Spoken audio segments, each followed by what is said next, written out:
আমাদের পশ্চিমবঙ্গ দেখছি, কলকাতায় দেখছি, পাথর ছুটছে যারা, তাদের মধ্যে আপনি দেখতে পাবেন 40 বছর 45 বছরের মানুষ আছে, তারা পাথর ছুটছে। তারা হচ্ছে কি কোনোভাবে একটা গন্ডগোল করে দাও, লুটে পুটে খাও।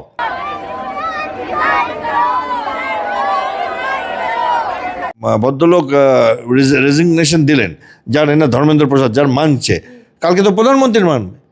এবার কি হচ্ছে, এইটার মধ্যে রাহুল গান্ধীরা কেন ঢুকছে, অপোজিশনরা কেন ঢুকছে, রাজনৈতিক দলগুলো কেন ঢুকছে? তারা বুঝতে পারছে কোথাও একটা যে সরকার চলছে সেটাকে বোধহয় তারা আর গণতান্ত্রিকভাবে হারাতে পারবে না। একটা প্রাইম মিনিস্টারের বাড়ির দিকে একটা মার্চ হয়েছিল, এটা তো সেই বাংলাদেশ প্রাইম মিনিস্টারের বাড়ির দিকে মার্চ। বাংলাদেশ থেকে একটা অদ্ভুত এসএমএস আমি দেখতে পাচ্ছি, আপনি দেখবেন সোশ্যাল মিডিয়ায় ভাইরাল, যে নাকি ভারতের সেনাপ্রধান নরেন্দ্র মোদীকে বাইরে চলে যেতে বলছেন। আপনি স্যার নিশ্চয়ই লক্ষ্য করেছেন, এইভাবে বাংলাদেশ থেকে রটানো হচ্ছে। আন্দোলনকারী আন্দোলন করবে, চিৎকার করবে, একটু ওই গার্ড রেলগুলোকে হটাবে, ওটা অবধি ঠিক আছে। সে যখন মাটির থেকে পাথর তুলছে না, তখন কিন্তু ওটা আন্দোলনের জায়গায় থাকছে না, তখন কিন্তু ওটা আঘাত প্রত্যাঘাতের জায়গায় আছে। পুলিশের নতুন একটা অবতার দেখলাম রিসেন্টলি, যে একজন বিজেপি লিডারকে কান ধরে তুলে নিয়ে চলে গেল। এই জমায়েতের জন্য সম্পূর্ণভাবে দায়ী আমাদের বর্তমান রাজনৈতিক দল, যাদের শাসন ক্ষমতা আছে। হ্যাঁ, কেন? এইবার এখানে যাদের আমরা এখন টিভি স্ক্রিনে দেখছিলাম দিল্লিতে বা এখানে, তারা কিন্তু কেউ স্টুডেন্ট না। এইবার ককরোচ জনতা পার্টির যিনি হেড আর যিনি অনশন করে বসেছিলেন সোনাম ওয়াংচুক, এরা দুজনে একটা কথা খুব বলেছে, প্রাইম মিনিস্টার আমাদেরকে প্রতিশ্রুতি দিয়েছেন, বা ভারত সরকার আমাদেরকে প্রতিশ্রুতি দিয়েছেন, এবং আমরা সেটা মেনে নিয়েছি, যে যারা শান্তিপূর্ণ আন্দোলন করছিল তাদের কোনো সাজা হবে না। বললেন যে নরেন্দ্র মোদী, উনি মাস্টার কার্ড খেলে দিয়েছেন। প্রথম কথা আপনাকে বলি, শুনুন, নরেন্দ্র মোদী ইনস্টাগ্রাম কখনো করেন না। উনি এই ইনস্টাগ্রাম মেসেজটা করেছেন জেন জি এর জন্য। একটা বিষয়, মমতা বন্দ্যোপাধ্যায়ও যাচ্ছেন দিল্লি যন্তর মন্তরে এই সিজেপি, যারা ককরোচ জনতা পার্টির মিছিলে বা আন্দোলনে অংশগ্রহণ করতে। দেখুন, এটা আপনি একটা ভালো খবর দিলেন। কেন বলুন তো? একটা কথা ছিল, অবাগা যেখানে যায় সাগর শুকায়া যায়। এটা তো তাহলে এই আন্দোলন শেষ হয়ে যাবে 5 মিনিটের মধ্যে। উনি ঘিরে দেবেন। হ্যাঁ, উনি গেলে, কারণ উনি নিজের দলটাকে দায়িত্ব নিয়ে শেষ করে দিয়েছেন। অল ইন্ডিয়া তৃণমূল কংগ্রেস বলতাম, এখন হয়ে গেছে পটুয়াপাড়া তৃণমূল কংগ্রেস, 3টে ভাগ হয়ে গেছে। পুলিশকে দেখা যাচ্ছে কলকাতার রাস্তায় ধুমধুমার পরিস্থিতি, পুলিশকে জলের বোতল, লাঠি উঁচিয়ে মারছে বিক্ষোভকারীরা, জুতো, বোতল, জলের বোতল কিছুই বাদ গেল না। যেভাবে দেখা যাচ্ছে এই নিট প্রশ্নপত্রকে কেলেঙ্কারিকে কেন্দ্র করে একের পর এক বিক্ষোভ, কালকে আপনারা দেখেছেন বিহার, পাটনা, দিল্লি, এমনকি আজ তার আঁচ এসে পৌঁছেছে কলকাতায়। যেভাবে দেখা যাচ্ছে বিক্ষোভকারীদের মধ্যে উচ্ছৃঙ্খল ভাব। এই মুহূর্তে দাঁড়িয়ে আমার সঙ্গে রয়েছেন ব্রিগেডিয়ার দেবাশিস দাস। কি করে কন্ট্রোল করবে স্যার, যেভাবে পুলিশের উপর আক্রমণ শুরু হয়েছে কলকাতায়, কি করে কন্ট্রোল হবে? কারণ কেন আমরা জানি অলরেডি রাত্রি জাগো আন্দোলনেরও ডাক দেওয়া হয়েছে। আজ কি করবে শুভেন্দু অধিকারীর পুলিশ? দেখো, তার আগে বলি, আন্দোলন করবার অধিকার সবার আছে। আমাদের কনস্টিটিউশন, আমাদের গণতন্ত্র, আমাদের সংবিধান আমাদের দেয়। কিন্তু আন্দোলনের নামে হিংসা বা ভায়োলেন্স করার অধিকার কারো নেই। এইবার কি হচ্ছে, কলকাতার এবং পশ্চিমবঙ্গের গত 50 বছর ধরে একটু অভ্যাসটা খারাপ হয়ে আছে, এবং সেইখানে এখন তো এই যে করা হচ্ছে, এর মধ্যে পুলিশের অনেকেই কিন্তু ফটো তুলছে, অনেকেই বডি ক্যাম আছে, তারা কিন্তু আইডেন্টিফাই করতে পারবে। 100% তো করতে পারবে না, বাট 30%কে করবে আমার মনে হয়। এবং যারা পাথর মারছে, যারা বোতল ছুঁড়ে মারছে, পুলিশকে আঘাত করবার চেষ্টা করছে, যারা ঝান্ডা হেলাচ্ছে, যারা দাবি করছে, আমি তাদের সাথে আছি, আমিও দাবি করছি, কেন পরীক্ষাপত্র লিক হবে, আমিও দাবি করছি, ত্যাগ করুন, পদত্যাগ করুন। কিন্তু যারা ওইটা করছে, তারা হচ্ছে একটা আন্দোলনের সুযোগ নিয়ে একটা বিশৃঙ্খলা দেশের মধ্যে চেষ্টা করছে, বাংলাদেশের মতো, নেপালের মতো, শ্রীলঙ্কার মতো। তাদের জন্য কিন্তু খারাপ খবর আছে, কারণ এখন ওই 50 বছরের ব্যাপারটা চলবে না, যে কে ভোট ব্যাংক, কে ভোট ব্যাংক না। এখন তাদেরকে আইডেন্টিফাই করা হবে। আমি আশা রাখছি মুখ্যমন্ত্রী সেগুলো অলরেডি অর্ডার দিয়েছেন। এবং যেটা দেখলাম, পুলিশের নতুন একটা অবতার দেখলাম রিসেন্টলি, যে একজন বিজেপি লিডারকে কান ধরে তুলে নিয়ে চলে গেল, এবং সে আর্গু করছিল পুলিশের সাথে। লোকটা বললো যে আপনি আমাকে করতে পারেন না, আর ও বললো যে আমি আপনাকে এক্ষুনি অ্যারেস্ট করলাম। সেটা আমরা টিভিতে দেখেছি। ফলে আমি আশা রাখছি এগুলো সলিউশন আছে। মিলিটারির কাছেও আছে, সেন্ট্রাল আর্ম পুলিশ ফোর্সের কাছেও আছে, স্টেট পুলিশের কাছেও আছে। র্যাব নামানো হবে রীতিমতো, এই যে পরিস্থিতি এখনো র্যাব নামাবার জায়গা তো আমি দেখছি না, বাট প্রয়োজন হলে সেটাও হবে। বাট আমাদের পুলিশ যথেষ্ট এফিশিয়েন্ট, যাদের আমরা টিভিতে দেখতে পাচ্ছি, তারা ডান্ডা দিয়েই এগুলোকে ঠান্ডা করতে পারে। কারণ আন্দোলনকারী আন্দোলন করবে, চিৎকার করবে, একটু ওই গার্ড রেলগুলোকে হটাবে, ওটা অবধি ঠিক আছে। সে যখন মাটির থেকে পাথর তুলছে না, তখন কিন্তু ওটা আন্দোলনের জায়গায় থাকছে না, তখন কিন্তু ওটা আঘাত প্রত্যাঘাতের জায়গায় আছে, এবং কোনো ডেমোক্রেসি সেটা অ্যালাউ করে না। এবার কি হচ্ছে, কিছু দল আছে যারা বিদেশি শক্তিদের সাহায্যে নানান রকমভাবে চেষ্টা করে ভারতের মধ্যে অশান্তি সৃষ্টি করবার। তো তাদেরকে যোগ্য জবাব দেওয়ার ক্ষমতা আমাদের পুলিশের আছে। আজকালকার ডিজিটাল যুগে তো এগুলো পালাতে পারবে না, এরা তো সব মানে ফটো আইডেন্টিফাইড হয়ে যাবে আর কি। 10%ও যদি ধরা পড়ে একটা মেসেজ যাবে। স্যার, আর একটা বিষয় জানতে চাইবো, যেভাবে পরিস্থিতি, উচ্ছৃঙ্খল পরিস্থিতি সৃষ্টি হয়েছে, শুভেন্দু অধিকারী বলেছে এখানে দেশ বিরোধী স্লোগান চলবে না, আজাদি আজাদি এইসব চলবে না, কারণ আমরা স্বাধীনতা পেয়ে গেছি। আর তাছাড়াও কালকে নরেন্দ্র মোদীও একটা বার্তা দিয়েছে, তাকে নিয়েও দেখছি রীতিমতো ট্রোল, প্রধানমন্ত্রীকে নিয়েও। কারা করছে এইগুলো? দেখুন, ট্রোল করাটা ঠিক আছে, তাদের অধিকার আছে, এখন অবধি সংবিধানে ট্রোল করাটা অধিকার আছে, করতে পারে। ওইটা মানে বলতে পারেন একরকমভাবে যে ডেমোক্রেসির একটা বিক্ষোভের মানুষের ট্রোল করা, বাট ট্রোলটা যেন আঘাত নয়, ফিজিক্যাল আঘাত, মানসিক আঘাত করছে, ট্রোল করছে, তারা তাদের মনের ক্ষোভ মেটাচ্ছে। এইবার আসি যে যেটা আপনি বললেন, মুখ্যমন্ত্রী বলেছে যে আজাদি আজাদি, এটা আমিও শুনছি। এবং যে আন্দোলনটা একটা সত্যিকারের আন্দোলন ছিল স্টুডেন্টদের জন্য, সত্যি একটা পরীক্ষা নষ্ট হয়েছে, কিছু স্টুডেন্ট সুইসাইড করেছে, 12-14 জন স্টুডেন্ট সুইসাইড করেছে, এবং কিছু রি-এক্সামিন হয়েছে, এবং তারপরে ভারত সরকারও মনে হয় অনেকটা ডিলে করে দিয়েছে ব্যাপারটাকে হ্যান্ডেল করতে।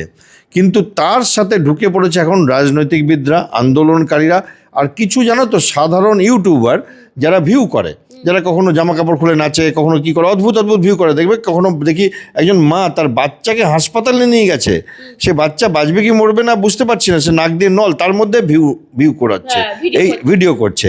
এই ডেসপারেশনগুলো এখন এসছে।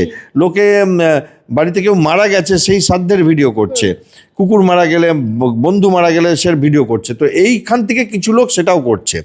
বাট এইখানে আমি আপনাকে মানে একটা হুজুগে পরিণত হয়ে গেছে, স্টুডেন্টরা পিছনে চলে গেছে, এবং কিছু রাজনীতিবিদ তো এটার ফায়দা উঠাবে। আর কিন্তু তার আগে আমি একটা কথা আপনাকে পরিষ্কার বলতে চাই, এই পরীক্ষার ব্যাপারটাতে গভর্নমেন্টের একটা অত্যন্ত ফেলিয়ার, এটা মানে একটা মানে গভর্নমেন্টের হার বলা যায়, যে একটা পরীক্ষা ঠিকভাবে করতে পারলো না। এবং তারপরে এখন যেটা হয়েছে, যেটা আপনি বললেন যে নরেন্দ্র মোদী উনি মাস্টার কার্ড খেলে দিয়েছেন। প্রথম কথা আপনাকে বলি, শুনুন, নরেন্দ্র মোদী ইনস্টাগ্রাম কখনো করেন না, উনি এই ইনস্টাগ্রাম মেসেজটা করেছেন জেন জি এর জন্য। দ্বিতীয় কথা হচ্ছে উনি মেইনলি ফেসবুক করেন, মাঝরাতে করেন না, ফেসবুক না এক্স চ্যানেল করেন, মাঝরাতে করেন না, এবং ক্যামেরাম্যান কেউ ছিল না, উনি নিজেই যেমন পারেন করে বলে দিয়েছেন, ওটা দেখিয়েছেন যে আমিও তোমাদের মতো। দ্বিতীয় কথা হচ্ছে ওনার এখন 15 বছর হয়ে গেছে, আর আজকের থেকে তো না 25 বছর গুজরাটের মুখ্যমন্ত্রী ছিলেন।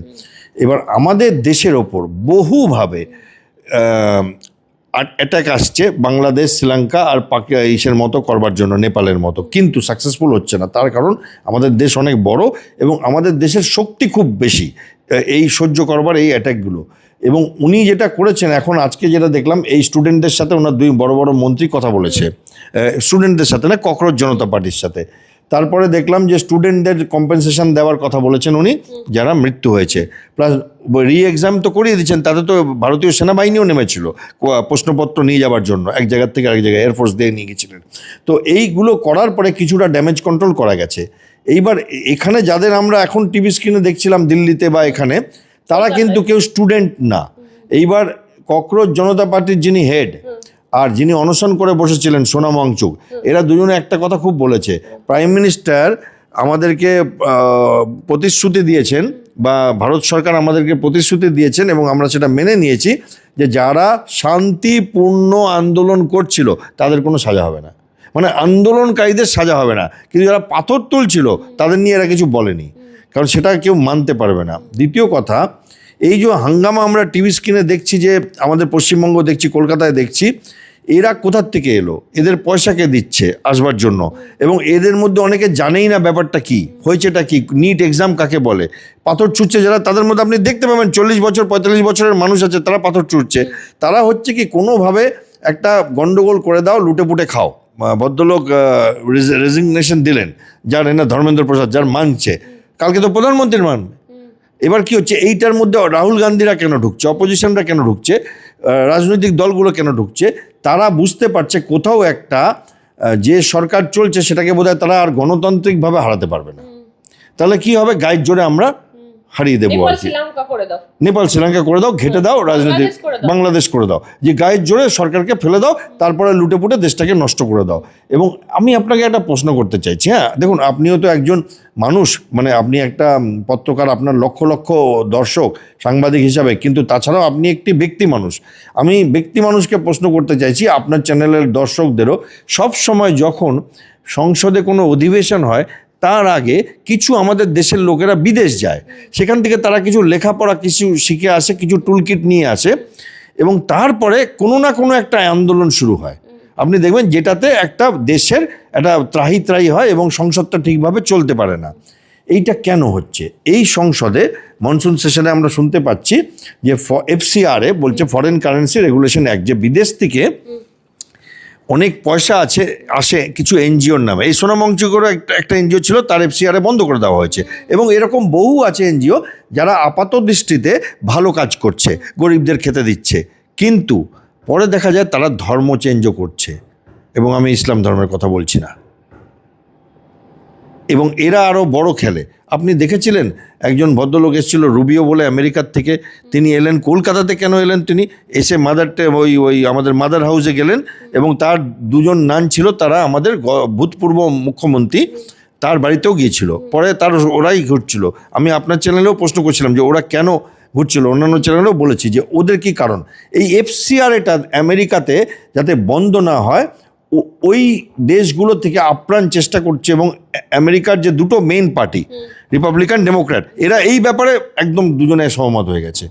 যে এবং মাঝখানে ট্রাম্প মুখ ফুসকে বলেছিল যে ভারতবর্ষের ইলেকশনের জন্য আমেরিকা কেন $150 মিলিয়ন দেবে। তো এইবার কি হচ্ছে, এরা টাকা ফেলে আমাদের একটা রেজিম চেঞ্জ করবার জন্য। CIA বলতে পারেন, ডিপ স্টেট বলতে পারেন, সব সময় কেন ভোটের আগে হবে। এবং কিছু সেলিব্রিটি দেখবেন যারা অন্য সময় মুখ বন্ধ করে রাখে। এখানেও পশ্চিমবঙ্গে কিছু গায়ক, কিছু শিল্পী বেরিয়ে গেছে, অন্য সময় মুখ বন্ধ করে রাখে।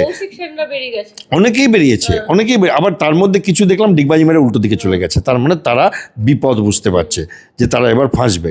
যে কারণ যদি এখন দেখা যায় কোথার থেকে টাকা আসছে, না মুখ খুললেও দেখা যাচ্ছে সোশ্যাল মিডিয়ায় তাকে কটাক্ষ করা হচ্ছে, তার ছবি পোস্ট করা হচ্ছে, মানে নানাভাবে আক্রমণ। আর একটা সব থেকে ভয়ঙ্কর, যে ভয়ঙ্করতা আমাদেরকেও ভয় দেওয়া হচ্ছে, মিডিয়া দেখতে পারলেই তাদেরকে গোল করে ধরে যে ভাষায় আক্রমণ করা হচ্ছে, যেভাবে মহিলা সাংবাদিককে শারীরিকভাবে নিগ্রহ করা হয়েছে। একদম আমি দিল্লিতেও দেখেছি নিগ্রহ করা হয়েছে, এবং এখানে হয়েছে কিনা জানি না।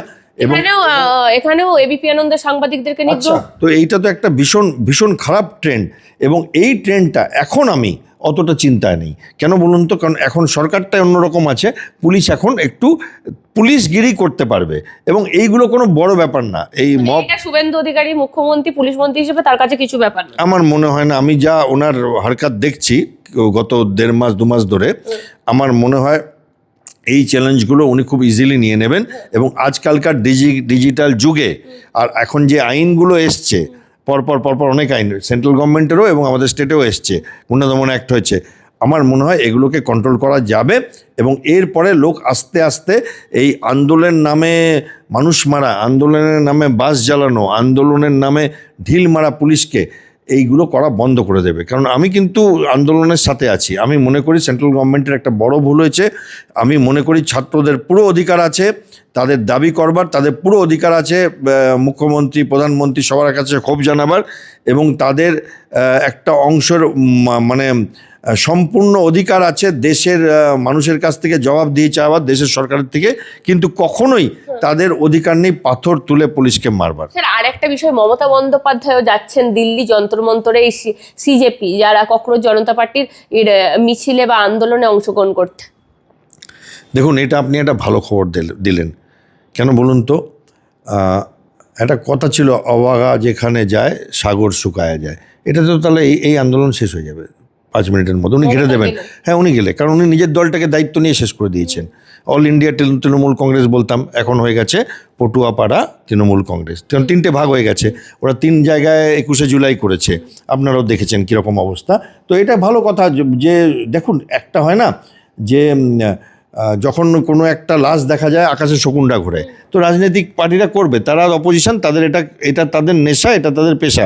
আমি ব্যক্তিগতভাবে মনে করি এখন যদি ভারতবর্ষে কংগ্রেসের সরকার থাকতো এবং বিজেপি অপোজিশনে থাকতো, বিজেপিও এটার পুরো ফায়দা উঠাতো, আমি মনে করি তারাও এই দাবিগুলো করতো।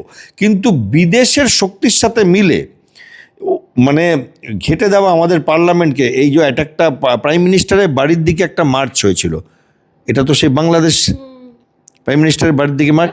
বাংলাদেশ থেকে একটা অদ্ভুত এসএমএস আমি দেখতে পাচ্ছি, আপনি দেখবেন সোশ্যাল মিডিয়ায় ভাইরাল, যে নাকি ভারতের সেনাপ্রধান নরেন্দ্র মোদীকে বাইরে চলে যেতে বলছেন। আপনি স্যার নিশ্চয়ই লক্ষ্য করেছেন, এইভাবে বাংলাদেশ থেকে রটানো হচ্ছে। বাংলাদেশের কিছু লোক দেখাচ্ছে ওনার বাড়ি নাকি অ্যাটাক হয়ে গেছে। এবার বাংলাদেশের মানুষরা কি হয়, এরা খেয়ালি পোলাও খায়, এবং এবং এবং এদের আমি ইউটিউব ফলো করি প্রত্যেকটা, কারণ আমি যেহেতু এই দেশগুলো পাকিস্তান, বাংলাদেশ, এদের ফলো করি, আমি চায়না আমি ফলো করি, কারণ আমার তো এটাই পেশা ছিল।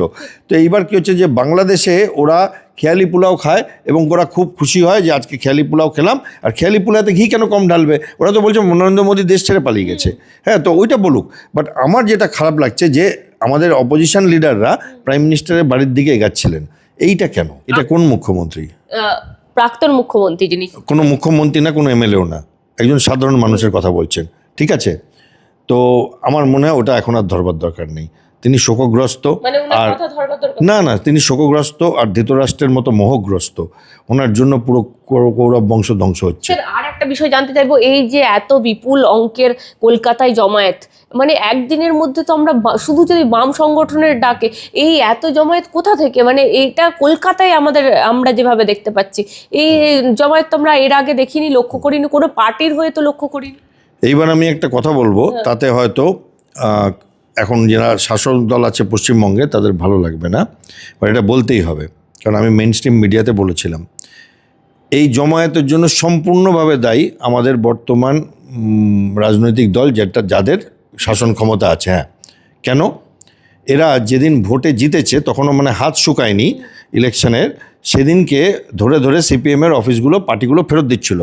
আমি একটি মেইন স্ট্রিম মিডিয়া চ্যানেলে বলেছিলাম যে আপনাদের কি তাড়া পড়েছে, 15 বছর তো ছিল না, একটু আপনারা আগে দুষ্টের দমন করুন, যে মানুষগুলো বদমাইশি করেছে তাদের শাস্তি দিন। পঙ্কজ দা মারা গিয়েছিলেন, সেই পুলিশ অফিসারটাকে শাস্তি দিন, আপনিও ছিলেন, আপনার জন্য এই কেসটা খুব বড় হয়ে গেছিল, এবং আরও অনেক লোক চোররা বাইরে আছে। রিসেন্টলি আপনাকে দেখলাম একজনকে ওই কথাটা বললেন যে আপনার চোর, এবং তিনি চোখ গোল গোল করে ফেললেন।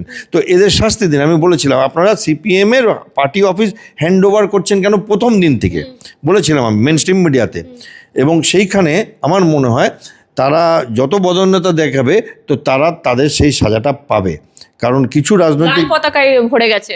হ্যাঁ, তাদের কি অসুবিধা আছে, তারা তো খুব খুশি মনে করবে, তাদের তো একটা সাপোর্ট আছেই। আর প্লাস কি বলতো, এখন বিরোধী শূন্য, দেখুন তৃণমূল 3 টুকরো হয়ে গেছে, সেইখানটাতে একটা ভ্যাকুম তৈরি হয়েছে, সেই ভ্যাকুমটাতে তারা তো শূন্যস্থান পূরণ করবে, বাট এটা সুযোগ করে দিয়েছে আমি বলতে পারি যারা ক্ষমতায় এসছেন তাদের বদান্যতা এবং তাদের সহ্য শক্তি, এবং এইটা লিটমাস টেস্ট, এটাতে দেখবো কেমনভাবে পুলিশ হ্যান্ডওভার করে। যদি যারা পাথর মারছে তাদেরকে শর্ট আউট করতে পারে তাহলে ভবিষ্যতে হবে না, না হলে ভবিষ্যতে আরও খারাপ দিনের জন্য প্রস্তুত থাকতে হবে।